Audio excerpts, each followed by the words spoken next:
Today, my right honourable friend, the Secretary of State for Northern Ireland, is publishing the report of the Savile inquiry, the tribunal set up by the previous government to investigate the tragic events of the 30th of January 1972, a day more commonly known as Bloody Sunday. Mr. Speaker, I am deeply patriotic. I never want to believe anything bad about our country. I never want to call into question the behaviour of our soldiers and our army, who I believe to be the finest in the world. But the conclusions of this report are absolutely clear. There is no doubt, there is nothing equivocal, there are no ambiguities. What happened on Bloody Sunday was both unjustified and unjustifiable.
It's a scene no one expected to wake up to again in Northern Ireland, the murder of soldiers and the targeting of civilians.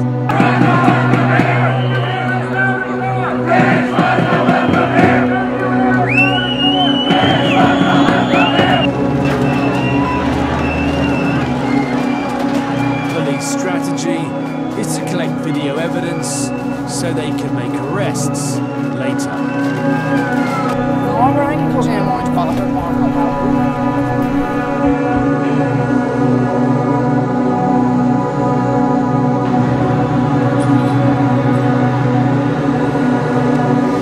As evening falls, there's no sign of the crowd dispersing. Now it's getting dark. Locals are saying they're going to start throwing things a little bit more sophisticated than just bottles and rocks. Number of fireworks that just landed over there. There's another one there. Come on, go this way.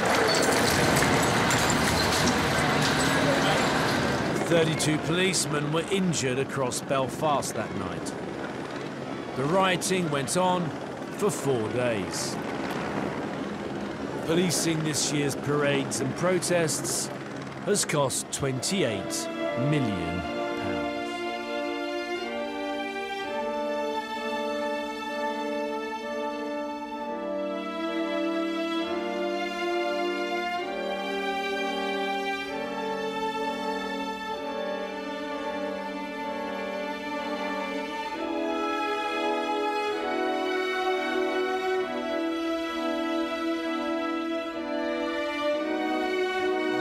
for land reasons. It's not just one reason.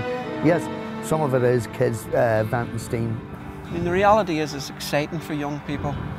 They're looking up to people in their community. They want to feel important in their community. They want to be known. There's a huge gap between what's happening on the ground in young people's lives and what's happening at the top politically. As an uneasy calm returned to Belfast, we talked to some Catholic kids who went to the riots in Ardoyne just as spectators. They helped us decode the local graffiti. That's kill all Huns. Protestants, basically. And Huns are Protestants? Yes. Okay. And do you know why you call them Huns? Something about the Germans were called Huns, sort of. Okay. Does it seem like anything was accomplished the next day after, for instance, after Ardoyne this year? No, nothing was accomplished, but it's the principle of the thing.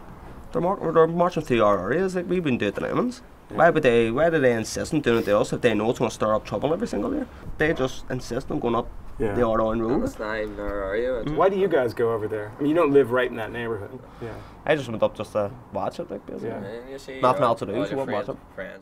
People don't really talk about it, but people still harbour that pain from so long ago. Do you think there's still tension out there? Oh, definitely, Yeah. I think it won't be for like another couple of generations until sort of, you know, we have children and our children have children until we can like fully move away from it. Wow, so you think it's going to be 2 generations? People find it very hard to separate the past from their own identities now. That you can't just say you're Northern Irish. It doesn't matter what happened in the past or what's going to happen in the future. It's just where I'm from. Yeah. So do you guys identify yourselves as unionists, nationalists? I see myself as like a unionist, but I don't let unionism define me as a person, and it's not my core central political belief. In terms of the United Ireland question, I'd be pro-United Ireland. You see, this is good because there are opposing political opinions, but you guys are hanging out and having a chat about it. That to me, is progress. Are you guys optimistic for the future? I think the fact that we are all sitting here as a group, and it's obvious that we all have different beliefs and different opinions, but nobody's at each other's throats about it. I think it's better than it was. There's less people you'll meet that have really strong anger about one side or the other. With integrated education, that's definitely going to result in a more positive outcome.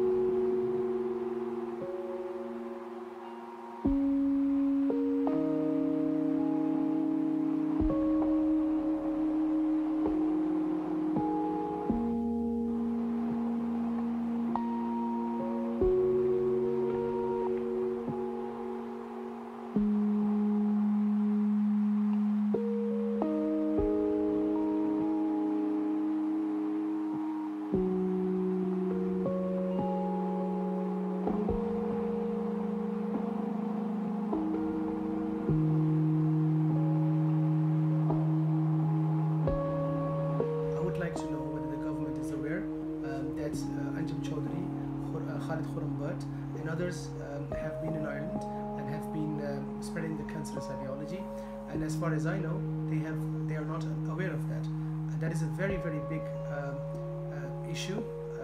It's a big disappointment and something that tells us that the government is really not on top of this issue, and the government really needs to do a lot more than it is doing.